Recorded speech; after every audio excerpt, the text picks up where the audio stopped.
have any document. I do have a lot of software that I can hear. How do I copy that? Okay, well, you then on the floppy disk that those programs came on. I do, some I don't. How do you have software without the disk? Because after I bought the programs, in some cases I thought after I was finished with it, so I tossed it, except for the book.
Tech406 here at the end of the trailer.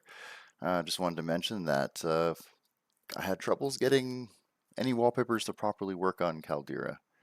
So this is probably one of the worst sections of the trailer, but it also shows how bad the software was back then. Like, I tried to save the file, it doesn't even save. So yeah, it'd be fun playing around with Caldera, let me just say that. So please like and subscribe if you want to end up seeing a lot more of retro systems like this, especially niche systems like Caldera, and how to get them all running within 86box and all the hardware that should be configured to get these older systems actually running. So, and with that, here is the end of the video where I will show once I'm going to Caldera stop. There you go. Once the infamous system manager program. So this is how the logos came together. And if you like and subscribe, you'll get to see a lot of other fun stuff. So like and subscribe.